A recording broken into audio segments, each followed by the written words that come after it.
moi, je vais vous parler des anomalies crânio-faciales, mais au travers de modèles animaux que nous avons générés.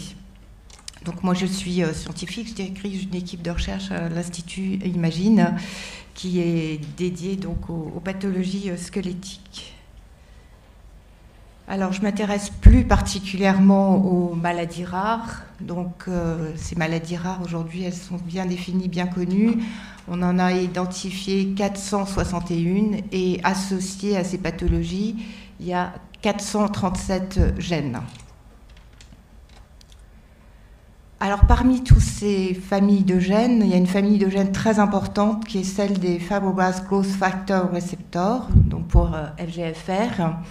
Il existe 4 récepteurs avec la même structure, c'est-à-dire des domaines intracellulaires, extracellulaires et transmembranaires. Donc pour FGFR 1, 2, 3, 4. Et comme vous allez le voir, ils sont associés à des craniosténoses, fasciocraniosténoses et chondrodysplasie. Et l'entrée de cette famille de gènes dans ces pathologies rares squelettiques a été faite en 1994 quand on a identifié le gène de la chondroplasie dans le gène FGFR3. Donc, ces gènes FGFR sont associés donc à différentes anomalies crânio-faciales que vous connaissez bien. Mutation dans le gène FGFR1 associée au syndrome de Pfeiffer. Pour FGFR2, on retrouve le syndrome de Crouzon, le syndrome d'Apert, une autre forme de Pfeiffer. Et en ce qui concerne FGFR3, on a retrouvé des mutations associées à la forme la plus fréquente de craniosynostose, le syndrome de Muenke, une forme très rare de Crouzon avec acanthosis nigricans. Et puis, bien sûr, 2 chondrodysplasies les plus fréquentes, qui sont d'une part la chondroplasie et une forme moins sévère qui est l'hypochondroplasie. Donc vous le savez, on retrouve dans différents cas des fusions prématurées des sutures, sagittales, métopiques, coronales, lambdoïdes, des anomalies maxillo-faciales comme une hypoplasie de l'étage moyen de la face, des anomalies des maxillaires, des mandibules, des déformations au niveau des oreilles et des anomalies dentaires. Donc, dans notre équipe, afin de mieux comprendre et déchiffrer en fait l'impact de ces gènes, de ces mutations dans le développement crânio-facial, on a été obligé de développer des différents modèles afin de faire une étude plus fondamentale et afin de comprendre ces mécanismes, d'avoir des modèles pertinents afin d'arriver aux études précliniques. Alors là, sur cette slide, c'est un petit rappel pour vous montrer que c'est pertinent d'utiliser différents modèles, puisque en fait, il y a quelques similitudes, c'est jamais parfait, ça reste toujours un modèle. Mais en ce qui concerne, par exemple, les modes d'ossification, donc on retrouve un mode d'ossification membranaire pour la voûte, aussi bien chez la souris que chez le poisson zèbre, où là on retrouve une petite modification parce que sur le squelette de la face, on retrouve un peu d'ossification endochondrale. Et en ce qui concerne la base du crâne, donc c'est très comparable à l'homme, on retrouve ce process d'ossification endochondrale. En ce qui concerne l'origine des cellules, et bien sur l'os frontal, l'origine est toujours la crête neurale, et en ce qui concerne par exemple pour l'os pariétal, on retrouve du mésenchyme pour chacune des espèces. Donc, parti de ce constat, on pouvait y aller et se dire qu'on pouvait générer des modèles. Alors, je vais tout d'abord vous parler du poisson zèbre. Donc, ça, c'est un travail qui est conduit par un chercheur de l'équipe, le docteur Émilie d'Ambroise. Et donc, elle a développé depuis plusieurs années le modèle Zebrafish. Donc là, sur la gauche, vous avez un couple de poissons zèbres, le mâle et la femelle. Eh bien, pourquoi est-ce que c'est intéressant d'étudier ce genre de modèle ? eh bien, le développement, il est externe, hein, ce ne sont pas des mammifères, c'est transparent, donc on peut regarder, étudier en live ces poissons. Le temps de génération est très court, et puis on peut en produire beaucoup. Donc quand on fait des screenings de molécules, eh bien, c'est tout à fait pratique. Alors sur la droite, vous avez d'abord des images de la voûte du crâne. Donc là, on a beaucoup d'outils, de poissons qui expriment spécifiquement certains marqueurs qui reconnaissent l'ostéoblaste immature, mature. Alors là, il y a des médias qui vont plus vite que moi. Et donc là, c'est absolument joli parce qu'on peut contrôler ce qui se passe, et ça, c'est au cours du temps. On peut regarder aussi, grâce à les colorations avec de la lysarine, la formation de l'os. Et puis, on a les scanners pour regarder tous les os. Alors, tout d'abord, Émilie d'Ambroise a décidé de générer un premier modèle qui était, lui, invalidé pour FGFR3, c'est-à-dire que le gène n'était pas présent. Pourquoi? Parce qu'on était intéressé par ce syndrome, Castle, pour Campodactyly, Tall Stature and Hearing Loss. Donc, ces patients sont de grande taille, ils ont une déformation du squelette axial avec une scoliose importante, ils sont microcéphales, et comme on le voit sur ce scanner, on voit la présence d'os ectopique. Malheureusement, le modèle murin ne présentait pas d'anomalie crânio-faciale. On ne retrouvait rien. Donc on s'est dit, on va utiliser le poisson ZEP, puisqu'on sait FGFR3 est fortement exprimé dans le crâne de ce poisson. Donc sur la droite, les photos du poisson, donc celle du haut, c'est un poisson qui est tout à fait normal. Et en revanche, la photo du bas, c'est un poisson délété pour le gène FGFR3. Donc on voit très bien sa microcéphalie.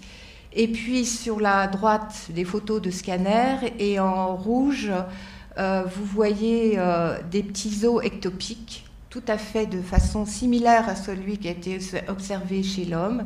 Et puis en bas, c'est une photographie de l'histologie des sutures. Alors c'est le phénotype opposé à une craniosynostose. Il n'y a pas de fusion, mais au contraire, eh bien, c'est vraiment élargi, et c'est le contre-type quelque part. Donc on était très contents, puisque ce modèle mimait parfaitement la pathologie humaine. Donc Émilie a continué ses investigations, puisque avec des modèles comme ça, on peut aller regarder ce qui se passe de plus près.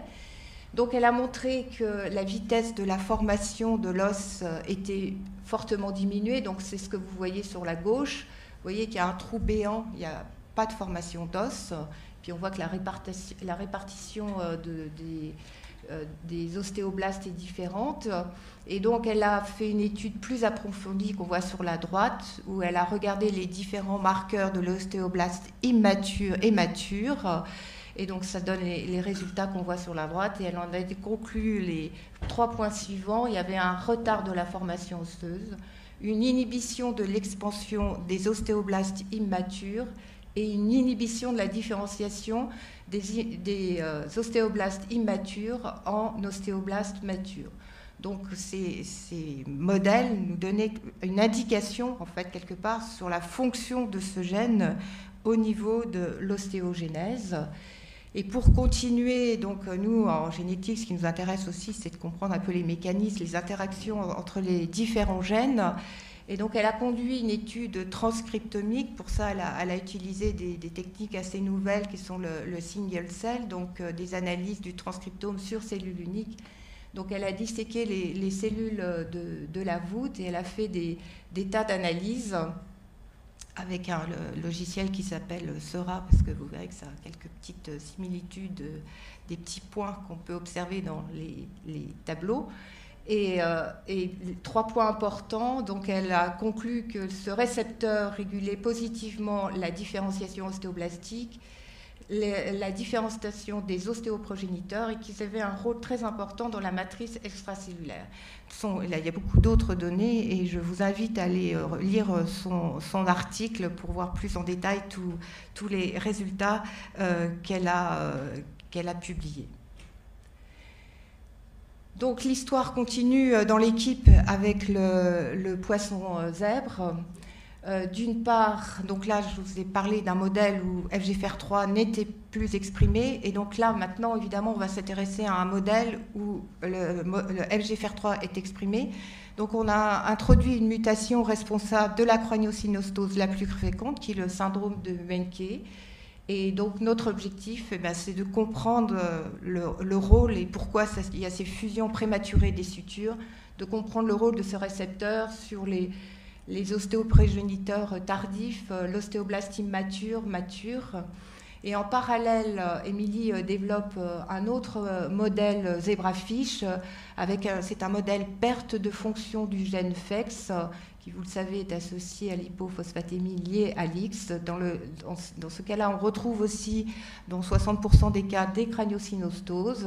Et donc, c'est associé avec une élévation de la production de FGF23, FGF, FEX. Vous comprenez que toutes ces histoires nous intéressent beaucoup. Donc ça, c'est en cours et j'espère que dans quelques années, elle pourra vous présenter tous ces résultats. Donc après le poisson zèbre, évidemment, il y a la souris.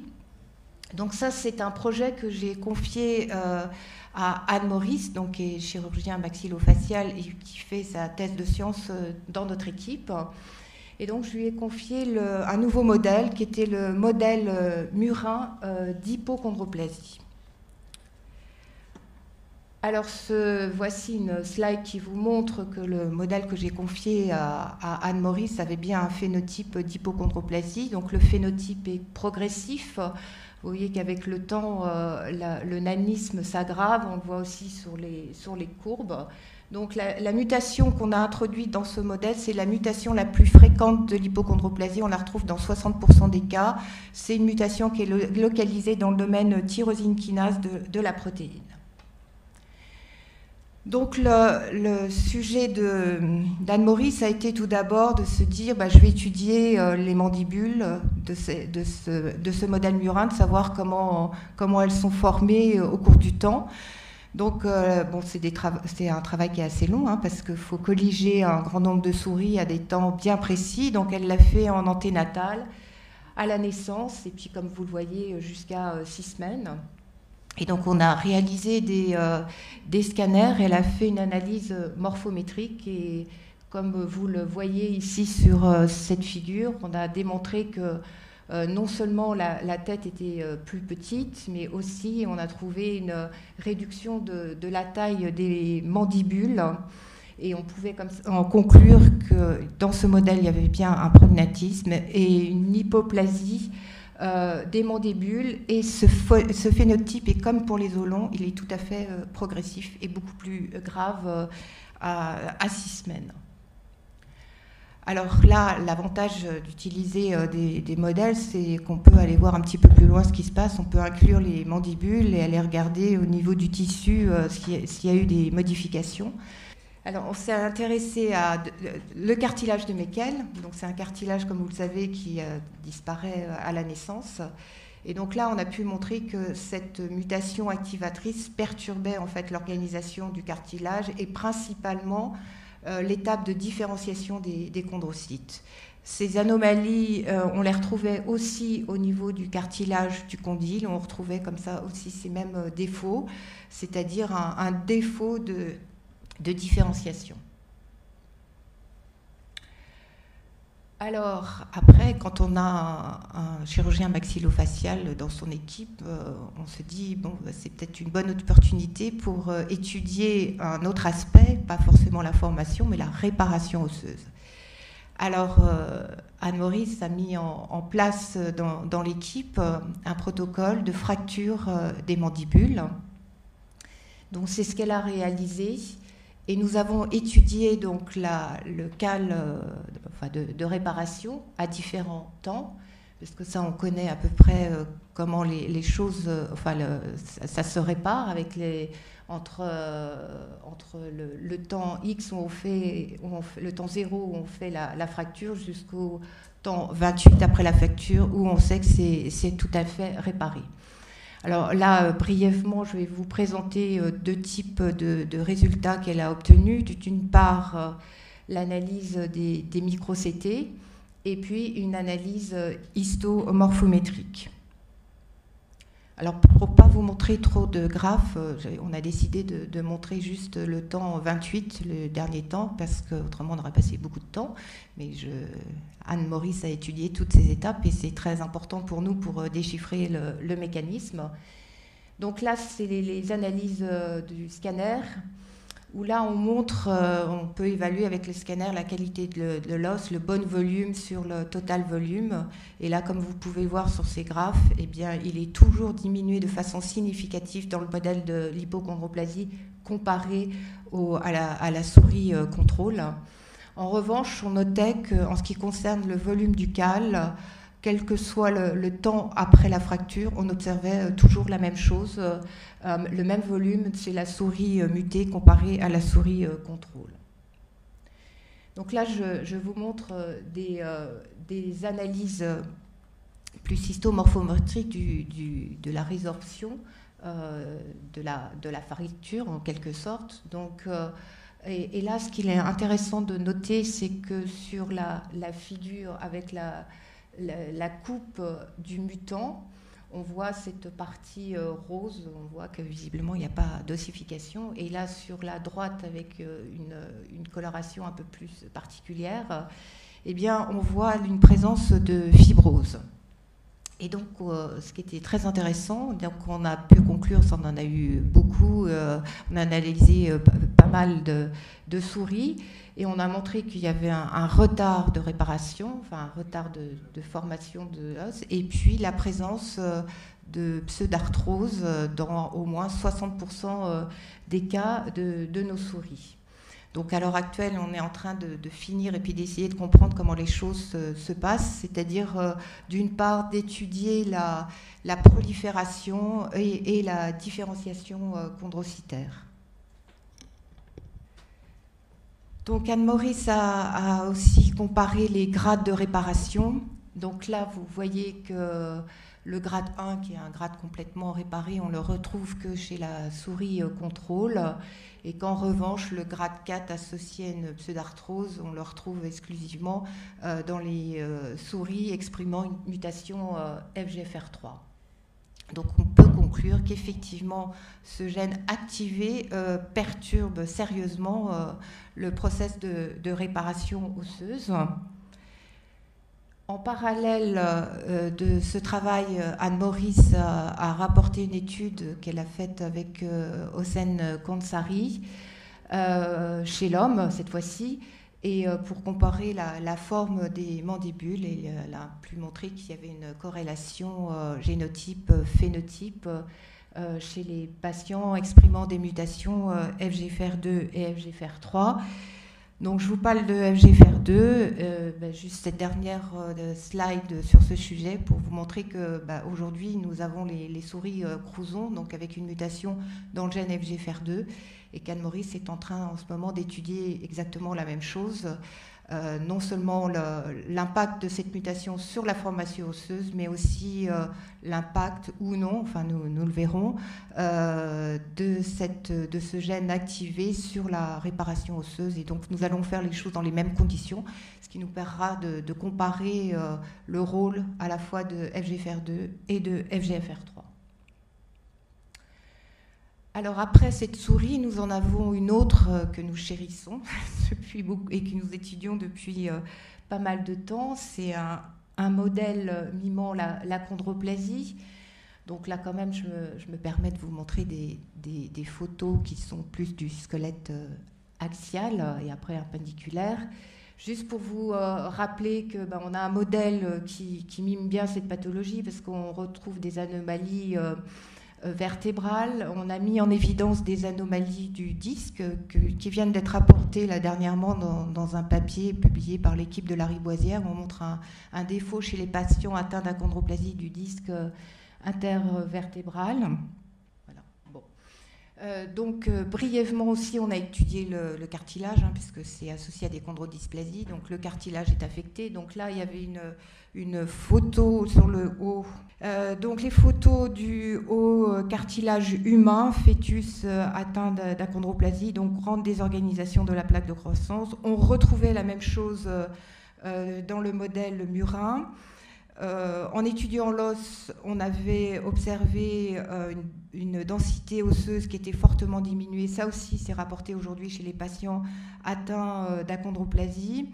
Et puis pour finir, je vous ai mis cette image sur l'ossification secondaire. Donc ça, c'est un travail que j'avais fait à l'époque avec Stéphanie Panier, qui était venue faire sa thèse de sciences dans l'équipe, que je pense que tout le monde connaît très bien.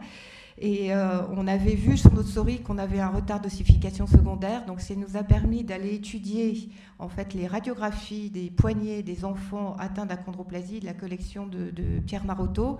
Et on avait effectivement trouvé que c'était exactement la même chose, qu'il y avait un retard d'âge osseux chez ces patients. Donc c'est pareil, c'était très indicatif du rôle important de FGFR3 dans cette ossification.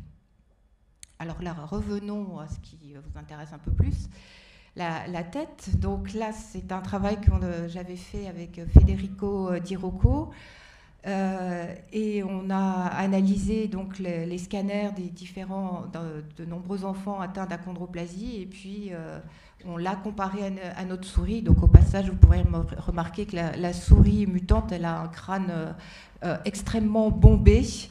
On revoit très bien aussi son prognatisme important. Et quand on compare donc les scanners humains au scanner de la souris, on voit que c'est assez similaire. Donc pour nous, c'est important, puisque vous l'avez compris, enfin, on va arriver aux études précliniques. Donc on s'est aussi intéressé à la base du crâne, parce que la base du crâne, c'est un point très important pour l'achondroplasie, puisque vous le savez, avec ce foramen magnum étroit, dans un certain pourcentage de cas, les neurochirurgiens est obligé d'intervenir justement pour modifier la taille de ce foramen magnum. Donc on était assez content de voir que dans notre modèle murin, on avait aussi cette anomalie. Donc c'est ce que vous voyez en bas sur la droite. Et donc on a regardé de plus près ce qui se passait au niveau de la base du crâne de la souris. Donc là, vous avez des images d'histologie. Donc sur la partie qui est rouge, c'est le cartilage. Donc là, on est dans la base du crâne du contrôle. Donc il y a présence de cartilage, surtout d'une synchondrose, alors qu'elle est absente chez le mutant, comme on peut voir ici, absence de synchondrose.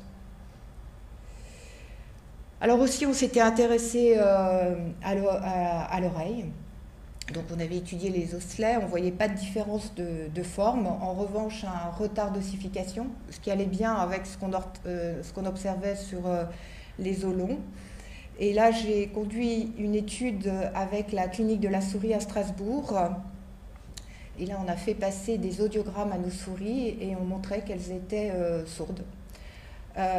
Mes collègues m'avaient indiqué que c'était plutôt une surdité de perception. Donc on a regardé l'oreille interne et effectivement on a trouvé des anomalies au niveau de l'oreille interne avec une présence de cellules de piliers augmentées par rapport à la normale. Alors là je peux... Ouais, voilà. Après l'oreille, retour au crânio-facial avec les mandibules. C'est un travail qui avait été conduit par Martin Bios-Duplan. Donc c'est pareil, avec toujours l'idée de savoir est-ce que notre modèle il tient la route et est-ce qu'on a bien des anomalies identiques à celles observées chez l'homme. Donc là c'est pareil, vous observez une hypoplasie des mandibules avec... des mesures qui montrent bien que la taille à la fois chez l'homme et chez la souris est réduite à la fois chez les patients et dans le modèle murin exprimant une mutation gain de fonction FGFR3.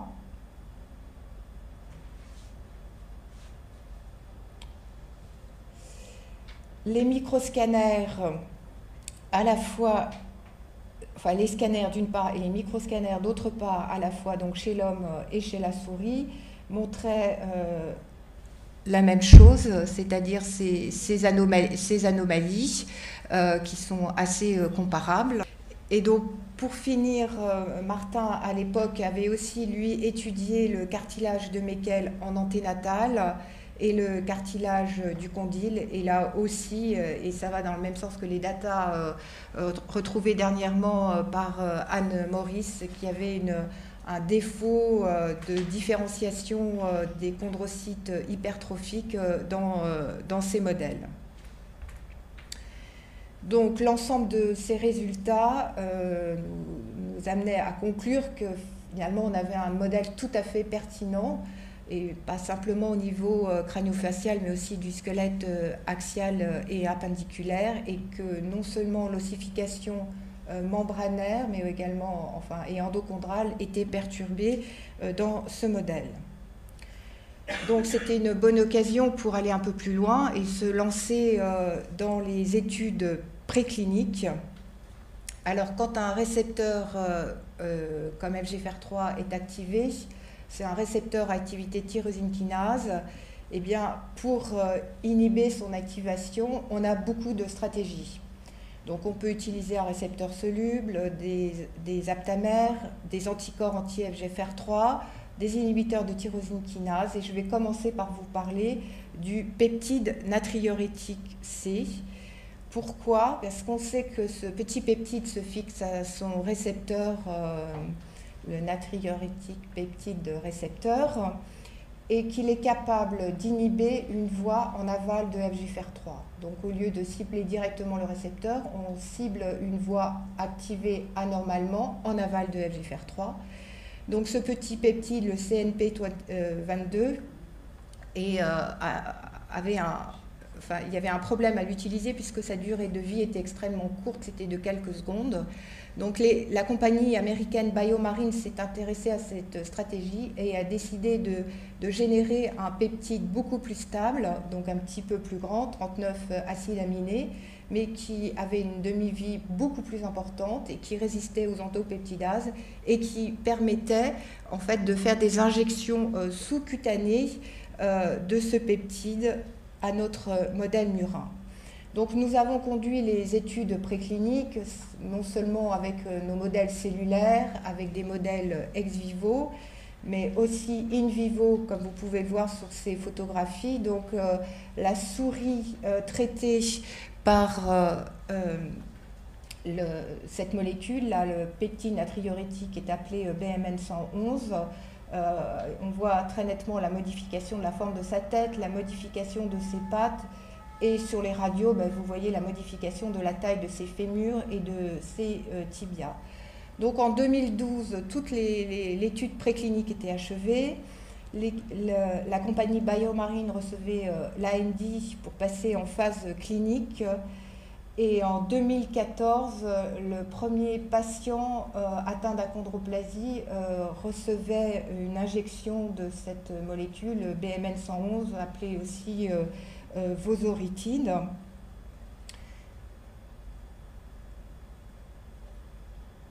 Et là, il y a le suspense parce que c'est les résultats. Voilà.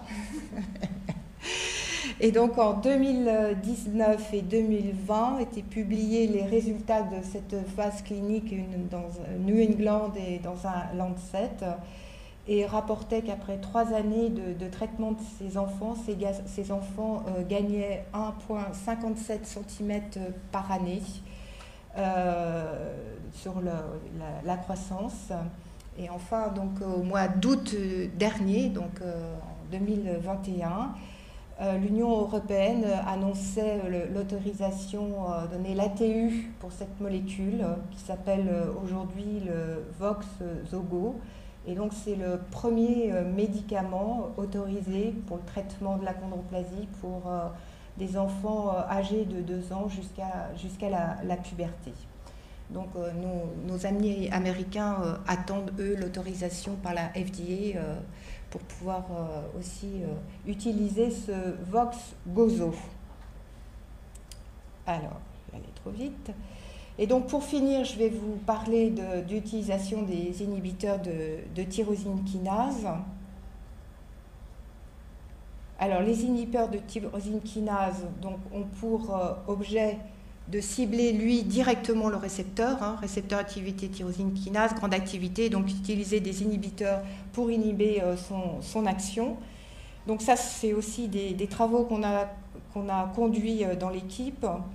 Donc la première slide pour vous montrer le travail fait ex vivo sur des mandibules, ça c'est un travail qu'avait fait aussi Martin Bios-Duplan.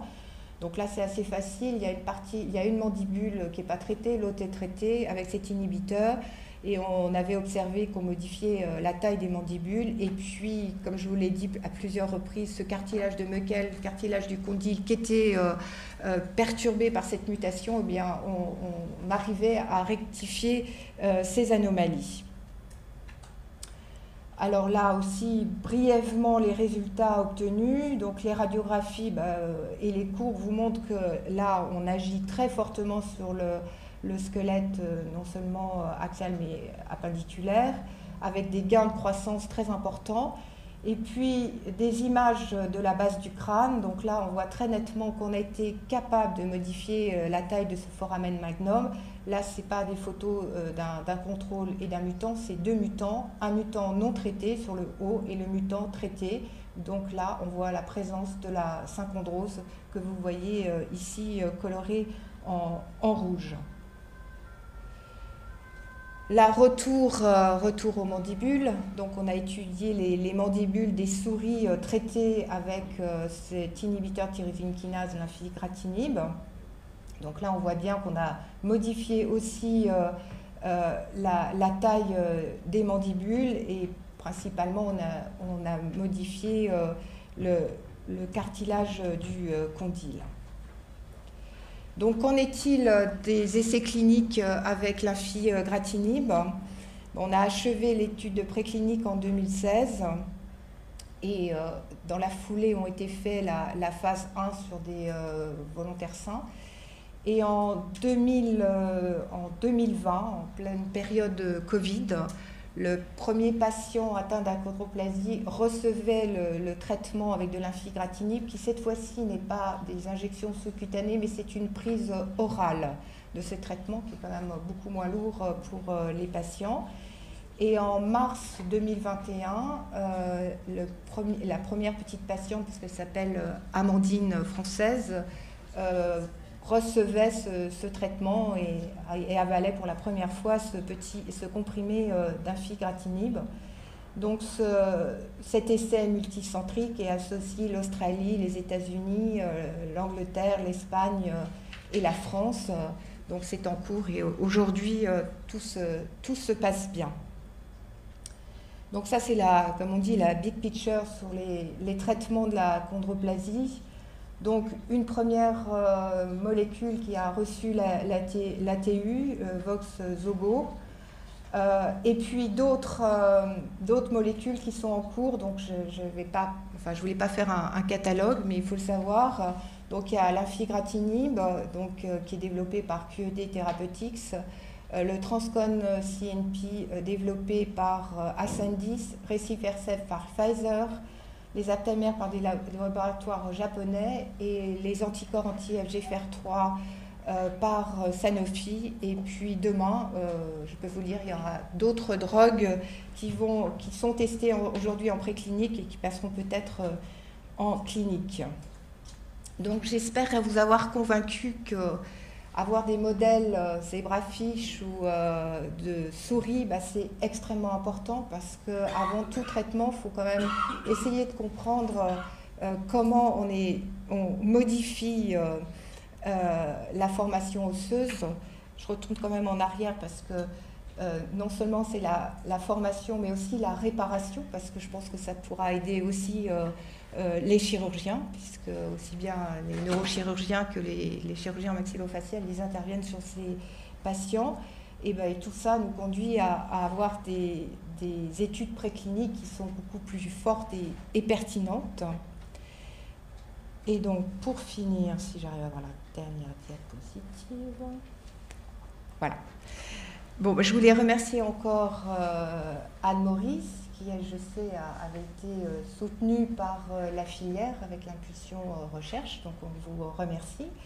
Martin Bios-Duplan et Émilie d'Ambroise pour leurs travaux. Et puis j'ai aussi aujourd'hui envie de remercier les chirurgiens qui n'ont pas hésité à franchir la porte d'un laboratoire comme il y a très longtemps Stéphanie Panier, Federico Di Rocco, aussi Vincent Couloigné, maintenant Hossein Konsari, de jeunes internes en maxillofacial comme Suzanne de Codaven ou bien encore Marine Mondolini. Et puis bien sûr aujourd'hui moi j'ai des relations privilégiées avec neurochirurgiens, chirurgiens en crânio-facial.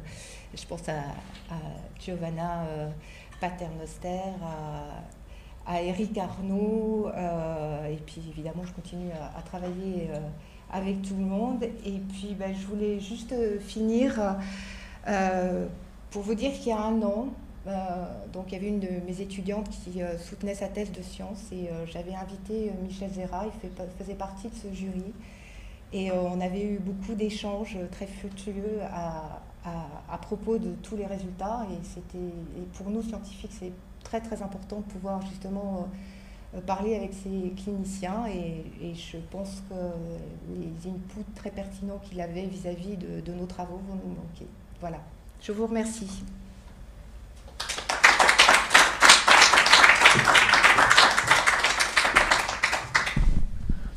Merci beaucoup pour cette présentation extrêmement complète. Et alors, je ne me risquerai pas à poser des questions sur le fond, parce qu'évidemment, je ne maîtrise pas du tout.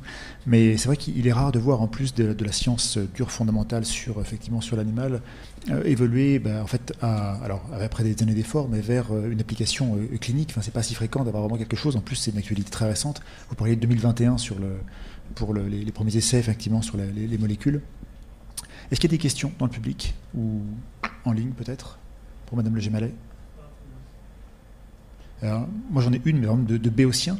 Vous évoquez donc différents traitements qui parlent des étapes de la pathologie.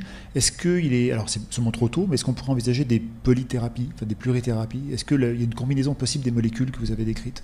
Est-ce que, au moins théoriquement, si on est très loin, je pense, de l'application clinique? Non, mais vous avez raison. Alors, pour certaines applications, oui, ça pourrait être envisageable, puisque, par exemple, quand je parle de cette molécule qui a obtenu l'ATU, le Voxgozo, on ne cible qu'une voie de signaline qui est plus ciblée sur sur la différenciation chondrocytaire.